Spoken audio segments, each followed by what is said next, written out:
Hello everyone, आप सबों का स्वागत है। फिर से कुर्सी की पेटी बांध लीजिए क्योंकि आज फिर से हम शुरू करने वाले हैं FRB PYQ सीरीज 2.0 का हिंदी में रिवीजन। हाँ, जो भी दोस्त तैयार हैं फटाफट शेयर कर दीजिए और चलिए विदाउट एनी फर्दर डिले हम लोग स्टार्ट करते हैं आज के इस रिवीजन सेशन, जिसमें आज जियोग्राफी का पहला चैप्टर जिसका नाम है सौर परिवार यानी कि सोलर सिस्टम के बारे में हम लोग जानेंगे। तो सोलर सिस्टम को जानने से पहले आप सभी को जानना होगा कि ब्रह्मांड यानी कि इस दुनिया है ना, इस दुनिया के निर्माण कैसे हुए हैं। ठीक है, तो सबसे पहला जो थ्योरी इससे रिलेटेड आया है वो है आपका बिग बैंग थ्योरी। तो ये है क्या, तो आप सभी को पता है कि ब्रह्मांड की उत्पत्ति जो है ना 13.6 बिलियन ईयर्स अगो हुआ है इसका। ठीक है, तो जिसका ऐसे बिग बैंग थ्योरी जिसे महाविस्फोटक सिद्धांत कहते हैं, जिसे जॉर्ज लेमैत्रे ने दिया था। ठीक है, और ये अभी इन्होंने बताया था कि ये जो है ना, क्या हुआ कि एक हाईली डेंस पार्टिकल, बहुत ही ज़्यादा घनत्व वाला एक ब्रह्मांड में एक पिंड था, जिसके विस्फोट की वजह से ब्रह्मांड में चारों तरफ है ना ये फैल गए। और यहाँ पे फैलने के कारण जो हुआ, गैसों के अलग अलग बादल बनने लगे है ना। तो ये जो है एक्सप्लोजन हुआ, इस एक्सप्लोजन के कारण इन मटेरियल्स के बीच का जो है ना, खगोलीय पिंडों के बीच का जो है डिस्टेंस बढ़ रहा है, लेकिन इनके पिंड के बीच का डिस्टेंस बढ़ रहा है, लेकिन इनका जो डेंसिटी है, ये घनत्व जो है वो फिक्स है। तो आखिर ये ब्रह्मांड का निर्माण किस तरीके से हुआ है, तो इससे रिलेटेड निहारिका यानी कि गैसों का बादल, जिसे निहारिका कहा जाता है ना, ये क्या थे, ये धूल कण थे जो विस्फोट के बाद उत्पन्न हुए थे। तो सेल्फ ग्रेविटी के कारण ये क्या होने लगे, हल्के जो थे वो बीच में जमा होने लगे और बाहर में यहाँ पे इस तरीके से रोटेट करने लगे। तो धीरे धीरे ग्रेविटी के कारण खुद अपने आप धीरे धीरे रोटेशन स्टार्ट हो गया और इस रिंग शेप में धीरे धीरे धीरे धीरे ये जो आप देख रहे हैं, इन रिंगों में अलग अलग क्या हुए, प्लेनेट का यानी कि ग्रह का निर्माण हो गया। और जो अभी जो प्रेजेंट का हमारा सोलर सिस्टम है कुछ इस तरीके का दिखता है। ठीक है, तो जिसमें हम लोग का जो सन है कहाँ पे है, सेंटर पे है। ठीक है, तो यहाँ पे हाइड्रोजन प्लस हीलियम दोनों का रिएक्शन होता है कहाँ पे, सन में है ना। और सन में कौन सा रिएक्शन के कारण लगातार ऊर्जा यानी कि विकिरण निकलते रहती है, तो वो है न्यूक्लियर फ्यूजन। अगर हम हीलियम का निर्माण की बात करें तो हाइड्रोजन प्लस हाइड्रोजन मिलकर हीलियम का निर्माण होता है, यानी कि formation of sun mostly made up of है ना, जो हमारा सन है उसका बना हुआ किससे है, हाइड्रोजन प्लस हीलियम से, जिसमें हाइड्रोजन का प्रतिशत की बात करें तो लगभग 70% हमारा जो हाइड्रोजन गैस है, और हीलियम जो है बाद बाकी उसके अलावा और भी कुछ है। तो नेबुलर थ्योरी देने वाले है ना, जो नेबुलर थ्योरी था उसको इमैनुअल कांत ने दिए थे 1755 में, जिसको और भी विस्तृत में डिस्क्राइब करने का काम लैप्लस को जाता है। अब अगर हम पढ़ रहे हैं आकाशीय पिंडों के बारे में, तो आकाशीय पिंड यानी कि आकाश में जब देखते हैं तो आपको दिन के समय सन और रात्रि के समय आपको चंद्रमा दिखाई देता है। तो इन सबको खगोलीय पिंड कहते हैं। खगोलीय पिंड दो तरह के होते हैं, एक होता है लुमिनस यानी कि दीप्त, और दूसरा होता है अदीप्त यानी कि जिसके पास खुद का ऊर्जा होता है, प्रकाश होता है, तो प्रकाशित होती है, उसे हम कहते हैं लुमिनस यानी कि दीप्त, जैसे कि स्टार यानी कि तारा। ठीक है, तो सन क्या है, एक स्टार है, तो इसके पास क्या है, खुद का प्रकाश है। वैसे ही अदीप्त यानी कि नॉन लुमिनस, स्वयं चमकने वाली नहीं लेकिन अन्य स्रोतों से प्रकाश प्रतिबिंब कर सकता है, यानी कि रिफ्लेक्शन के जरिए, जैसे हम लोग का जो चंद्रमा है। ठीक है, चंद्रमा क्या करता है, रात में चमकता है लेकिन उसके पास खुद का प्रकाश नहीं होता है, वो सन के लाइट को क्या करता है, रिफ्लेक्ट करता है। ठीक है, अगर हम बात करें एस्टेरॉइड की, तो एस्टेरॉइड यानी कि क्षुद्र ग्रह क्या होते हैं, तो आप सभी को पता है कि जो ग्रह हैं है ना, जो ग्रह हैं टोटल, ठीक है, तो यहाँ पे देख रहे हैं कि ये जो मरकरी, वेनस, अर्थ है ना, उसके बाद मार्स, और इनके बीच में इस जगह पे है ना एक क्या है, पत्थरों का बेल्ट, ये दिख रहा है ये। ठीक है, इसको क्या कहते हैं, क्षुद्र ग्रह पट्टी कहा जाता है। क्या कहा जाता है, क्षुद्र ग्रह पट्टी है ना। तो यही जो है एस्टेरॉइड यानी कि यहीं पे जब एस्टेरॉइड कहते हैं इसको, लेकिन जब ये पत्थर है ना टूट के यहाँ से निकल जाएंगे और निकलने के बाद किधर आएंगे, ये पृथ्वी की तरफ, तो पृथ्वी के अंदर जब इंटर कर जाते हैं तो इनको हम क्या कहते हैं, उल्का पिंड कहते हैं। और ये मीजोस्फीयर यानी कि मध्य मंडल में प्रवेश करता है और जल के खत्म हो जाता है ना। लेकिन कुछ कुछ होते हैं जो नीचे धरती तक भी पहुंचते हैं, और जो जलते हुए आप देखते हैं ना, टूटते हुए तारा, और आप खूब सारा ख्वाहिश करते हैं कि हमें क्या है, मेरी इच्छा पूरी हो जाए, मेरे सरकारी नौकरी लग जाए, आप क्या कीजिएगा, वही ना, एक अच्छा घर परिवार हो, इस तरीके से हम लोग विश करते हैं। तो यही है उल्का पिंड है ना। कोई गॉड उड या कुछ टूटता हुआ तारा नहीं होता है। धूमकेतु की बात करें तो, जिसे हम इंग्लिश में कॉमेट कहते हैं, सूर्य की परिक्रमा करने वाले छोटे छोटे, है ना, गंदे नहीं, है ना, बर्फीले गोले जो सूर्य के पास पहुंचने पर जलने लगते हैं, इसे हम धूमकेतु कहते हैं। ये अलग अलग होते हैं। तो धूमकेतु अक्सर जनरली 72 या 75 साल में एक बार देखने को मिलता है। अगर हम बात करें तारामंडल की, तो तारामंडल जैसे तारों के समूह से क्या होता है, तारों का एक फॉर्मेशन बनता है, जिसे हम कॉन्स्टलेशन यानी कि तारा मंडल कहते हैं। जैसे तारामंडल में यहाँ पे देखिए ये सप्तऋषि है। सप्तऋषि यानी कि 7 तारों के जो समूह है ना, इसको क्या कहा जाता है, सप्तऋषि कहते हैं। और इसमें जो सबसे चमकीला, सप्तऋषि में जो सबसे चमकीला तारा होता है, जिसे क्या कहते हैं, बिग डीपर। ठीक है, ये देखिए हंटर, ओरियन जो है ना, ये ओरियन को हंटर के नाम से जानते हैं। देखिए तीर कमान लिए हुए है। वैसे ही यहाँ डब्लू शेप का होता है, इसको क्या कहते हैं, कैसोपिया के नाम से जानते हैं, कैसियोपिया, है ना। और ये क्रॉस शेप का जो रहता है, इसको सिग्नस कहा जाता है। तो अलग अलग तारों का जो पैटर्न होता है, इसको क्या कहते हैं, कॉन्स्टलेशन। और आप लोग सुने होंगे, है ना, इस तरीके का यहाँ पे एक पैटर्न बन रहा है अलग से, तो इसको हम नक्षत्र कहते हैं। क्या कहते हैं, नक्षत्र, जिसे इंग्लिश में एस्टेरिज्म कहा जाता है। तो नक्षत्र होता है ये, है ना, नक्षत्र। ठीक है, अब यहाँ पे देखिए, आगे देखिए, अगर हम बात करें ओरियन, तारामंडल में रिगेल जो होता है सबसे चमकीला तारा होता है। और सीरियस डॉग यानी कि डॉग स्टार के नाम से जानते हैं। रात के समय सबसे चमकने वाला तारा कौन सा है, तो वह है सीरियस। तो सीरियस लोग ज़्यादा चमकते हैं, है ना। पृथ्वी के निकटतम तारा की बात करें तो हम सभी जानते हैं कि हमारे सबसे निकटतम तारा क्या है, वो सूर्य है, और 150 मिलियन किलोमीटर दूर है। ठीक है, तो यहाँ पे देखिए सूर्य के सबसे निकट का तारा क्या है, प्रोक्सिमा सेंचुरी, यानी कि सूर्य के बाद अगला जो तारा है जो हमारे सोलर सिस्टम के नज़दीक है, तो है प्रोक्सिमा सेंचुरी। अब इसके बाद आते हैं चंदा मामा पे। किस पे आते हैं, वो सूर्य के बारे में, पहले ये तो स्टार हो गया। अब एक स्टार की बात करते हैं जो हमारे क्या है, सौरमंडल का सबसे पावर हाउस कहते हैं ना। तो सौरमंडल का पावर हाउस सन है, हमारे सौरमंडल का एकमात्र तारा, और जिसमें हाइड्रोजन 73%, हीलियम 25% और अन्य धातुएं जो हैं इससे मिलके एक सन का निर्माण हुआ है। हमारे सौरमंडल का 99% जो द्रव्यमान वहन करने वाला कौन है, 99% द्रव्यमान वो सन के पास है। पृथ्वी के आकार का लगभग 109 गुना ज़्यादा है ना। तो पृथ्वी के आकार का मतलब 109 पृथ्वी जमा करेंगे तब जा कर के एक सन उतना क्या बना पाएंगे, एक सन बना पाएंगे, समझे। प्रकाश को पृथ्वी तक पहुंचने में 8 मिनट 20 सेकंड लगता है। ठीक है, लेकिन अगर हम बात करें प्रकाश की गति की, तो ये कितना होता है, 3 लाख किलोमीटर पर सेकंड, यानी कि 3 × 10⁸ मीटर पर सेकंड। ठीक है, ये तो क्लास 10 से ही पढ़ते आ रहे हैं। सतह तापमान की बात करें तो सतह का तापमान इसका 5800 केल्विन होता है, या 5600 डिग्री सेल्सियस। केंद्रीय तापमान यानी कि इसका जो कोर है, सन का जो कोर है, उसका तापमान की बात करें तो उसका तापमान है 15.7 मिलियन केल्विन, है ना, बहुत ज़्यादा। और बाहरी परत जो होता है, जिसको हम लोग क्या कहते हैं, कोरोना कहते हैं। और ये कोरोना कब दिखता है, कोरोना कब दिखता है, कोरोना आता है तब, जी नहीं, जब सूर्य ग्रहण होता है ना, उस समय आपको दिखेगा बाहरी आवरण जो चमकता हुआ दिखता है, वो क्या होता है, कोरोना होता है। अब अगला, जब सूर्य हो गया तो अगला चंदा मामा पे आते हैं।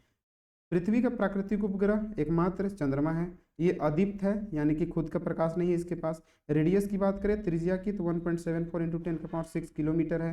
प्रकाश को पृथ्वी तक पहुंचने में लगा समय कितना है, यानी कि यहाँ से मून से जो है रिफ्लेक्टेड लाइट जो है वो हमारे पृथ्वी तक पहुँचने में 1.26 सेकंड का समय लगता है। पृथ्वी और चंद्रमा के बीच की दूरी कितनी है, 3,84,000 किलोमीटर। ठीक है, और पृथ्वी का गुरुत्वाकर्षण जो है चंद्रमा के गुरुत्वाकर्षण का 6 गुना है, समझे। और घूर्णन और परिक्रमण जो होता है चंद्रमा का, यानी कि रिवोल्यूशन और रोटेशन दोनों जो है समय 27.3 दिन जो है इसके समान होता है। चंद्रमा का केवल एक ही भाग हम हमेशा से देख पाते हैं और वो कौन सा है, दूर वाला भाग।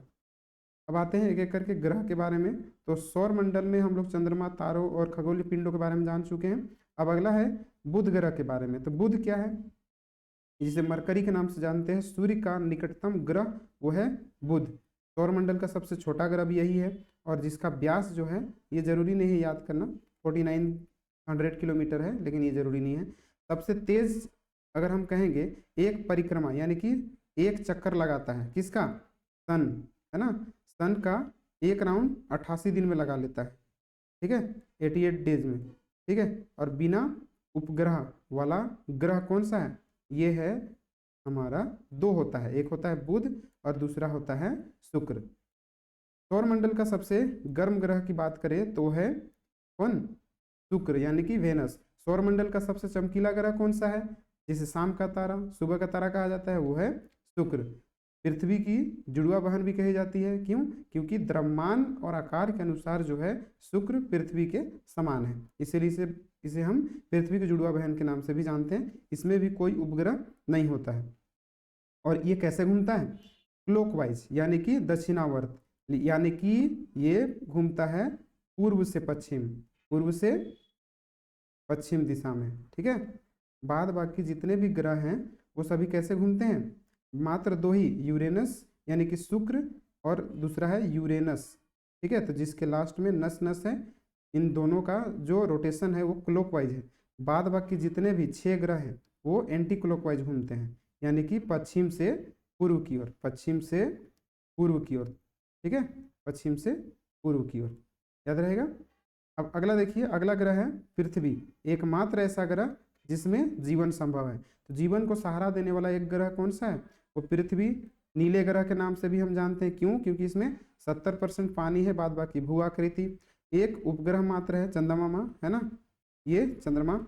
और संपूर्ण सौर मंडल में सबसे घना अगर कोई ग्रह है, यानी कि सबसे ज़्यादा डेंसिटी 5.5 समथिंग है ना, तो वो है पृथ्वी, ठीक है। पृथ्वी के बाद अगला ग्रह आता है मंगल मिशन, यानी कि मंगल ग्रह, है ना। लाल ग्रह के रूप में हम इसको जानते हैं, क्यों, क्योंकि इसमें आयरन ऑक्साइड पाया जाता है, ठीक है। और दूसरा सबसे छोटा ग्रह कौन सा है, मंगल है। 2 उपग्रह फोबोस और डिमोस जो हैं, है ना, ये क्या है, 2 उपग्रह है किसके, जैसे चंद्रमा हम लोग का एक उपग्रह है पृथ्वी का, ठीक है, उसी प्रकार मार्स यानी कि मंगल ग्रह में 2 चंद्रमा देखने को मिलेंगे, फोबोस और डिमोस। और ये जो डिमोस है पूरे सोलर सिस्टम का सबसे छोटा चंद्रमा है, यानी कि उपग्रह है। सबसे बड़ा ज्वालामुखी पर्वत और सबसे ऊंचा पर्वत जो है ओलंपस मॉन्स जो है, वो मंगल ग्रह पे ही पाया जाता है। इसके बाद अगला ग्रह आता है बृहस्पति, यानी कि जुपिटर। तो सबसे बड़ा ग्रह बृहस्पति, सबसे छोटा परिक्रमण काल, यानी कि 10 घंटे में, परिक्रमण नहीं, ये घूर्णन होगा, है ना, ये अपने एक्सिस पे जो है एक चक्कर लगाते हैं, परिक्रमा नहीं होगा, क्योंकि सबसे छोटी परिक्रमा इससे पहले देख चुके हैं ना। परिक्रमा मतलब होता है सन का चक्कर लगाना, तो ये क्या हो जाएगा, घूर्णन हो जाएगा, ठीक है, घूर्णन। तो यानी कि अपने एक्सिस पे एक चक्कर लगाता है सबसे कम समय, 10 घंटे में एक चक्कर, ठीक है। वायुमंडल में हाइड्रोजन, हीलियम और अन्य गैसें पाई जाती हैं। चंद्रमा शुक्र के बाद तीसरा सबसे चमकीला ग्रह अगर कोई है तो कौन है, बृहस्पति। सबसे बड़े उपग्रह लो, है ना, लो अलग है, यूरोपा, कैलिस्टो, गैनीमेड, ये सभी जो है क्या है, उपग्रह हैं किसके, गैलीलियो के, जो गैलीलियो द्वारा खोजा गया है। इसमें जो गैनीमेड है ये सबसे बड़ा उपग्रह है पूरे सोलर सिस्टम का। अब यहाँ देखिए शनि ग्रह की बात करें, अगला सेटर्न। तो आप सभी को पता है कि एक शनि ग्रह में क्या होता है, रिंग देखने को मिलता है ना, 7 रिंग ऐसा कहा जाता है। तो दूसरा सबसे बड़ा ग्रह कौन सा है, शनि। सबसे बड़ा ग्रह बृहस्पति, उसके बाद दूसरा है शनि। तो इसमें छोटी चट्टानों, गैस, धूल, बर्फ से बने चमकीले समकेंद्रीय छल्ले होते हैं। समकेंद्रीय मतलब क्या होता है कि एक ही केंद्र के चारों ओर ऐसे घूमते रहेगा, तो समकेंद्रीय, सबका केंद्र एक ही होता है। सबसे कम सघन यानी कि सबसे कम डेंसिटी कौन सा है, सेटर्न है, यानी कि सबसे ज़्यादा डेंसिटी पृथ्वी का और सबसे कम डेंसिटी शनि ग्रह का। यानी कि इसी को कहा जाता है कि अगर आप इसे पानी में डाल दीजिएगा तो ये क्या हो जाएगा, ये तैरने लगेगा, ठीक है। तो सबसे बड़ा उपग्रह जो होता है इसका कौन सा है, वो टाइटन है। और 1655 में, है ना, ये जो रिंग है इसकी खोज हाइगिन्स, है ना, सर जॉन हाइगिन्स ने इसकी खोज की थी, शनि ग्रह के छल्लों की खोज की थी। लेकिन छल्लों के बीच में जो गैप है, इस गैप की खोज कैसिनी ने की थी, है ना, 1675 में। ठीक है। अगला ग्रह जो है अरुण, जिसे यूरेनस के नाम से जानते हैं, इसे हरा, ये जो इसका शेप है वो जनरली इसमें कलर जो है हरा ग्रह के नाम से भी जानते हैं, क्योंकि इसमें मीथेन प्रेजेंस होता है। और 1781 में विलियम हर्शल द्वारा इसको खोजा गया था। इसे बर्फ के दानव यानी कि आइस जेंट के नाम से जाना जाता है। वायुमंडल में हाइड्रोजन, हीलियम, पानी, अमोनिया, मीथेन ये सभी पाए जाते हैं। कहाँ पे, अरुण में। और सबसे ठंडा ग्रह कौन सा है, वो है यूरेनस। और अपने अक्ष पर 90 डिग्री पे झुका हुआ है, यानी कि हमारा पृथ्वी जो है एक्सिस है, इस एक्सिस से कितना डिग्री झुका हुआ है, 23.5 डिग्री। ठीक है, 23.5 डिग्री। ठीक है, 23.5 डिग्री झुका हुआ है हमारा पृथ्वी। लेकिन ये कितना है, 98 डिग्री झुका हुआ पूरा। तो लेटा हुआ ग्रह के नाम से भी इसको हम जानते हैं। शुक्र ग्रह की तरह ये क्या घूमता है, बताए थे, दक्षिणावर्त, यानी कि पूर्व से पश्चिम की ओर, है ना। तो दो मात्र ग्रह जो इधर घूमते हैं पूर्व से पश्चिम, वो है यूरेनस और वेनस, यानी कि अरुण और सेकंड नंबर शुक्र। अगला ग्रह है फाइनल और आखिरी 8वां नंबर नेपच्यून। सबसे दूर का ग्रह अगर कोई है तो वो है नेपच्यून, जिसे आइस जाइंट के नाम से भी जानते हैं। वायुमंडल में इसके हाइड्रोजन और हीलियम पाए जाते हैं। ठीक है, और मीथेन के कारण इसका रंग जो होता है वो नीला दिखाई पड़ता है।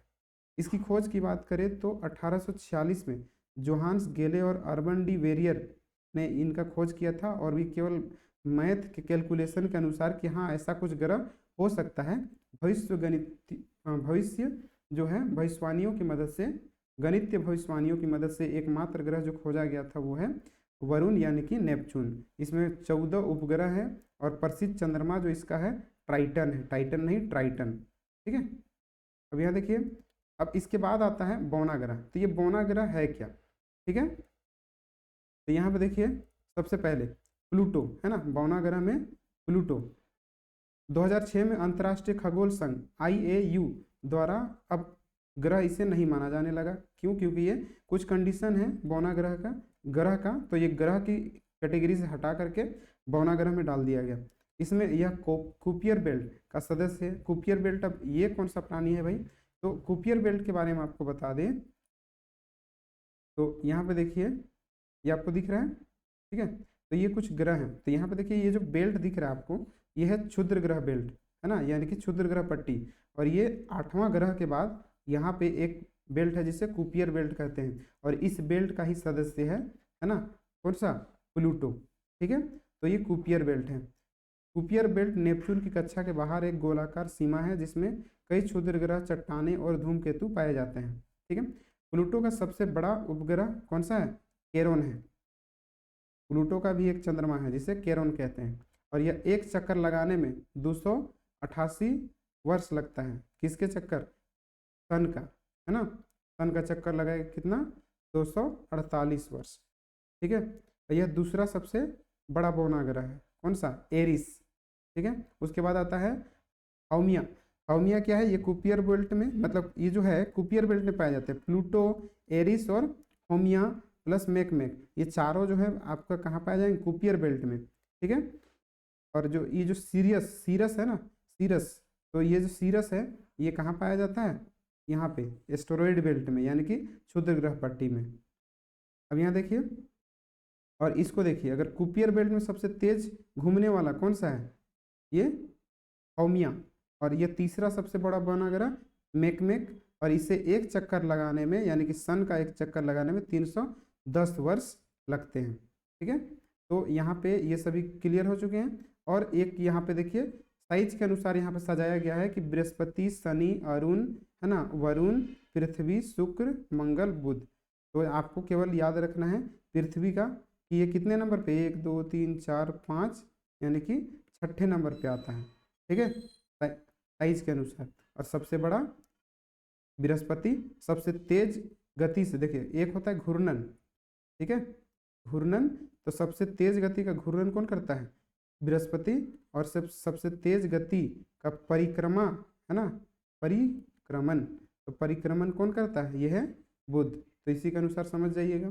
चलिए, तो यहाँ पे हो गया।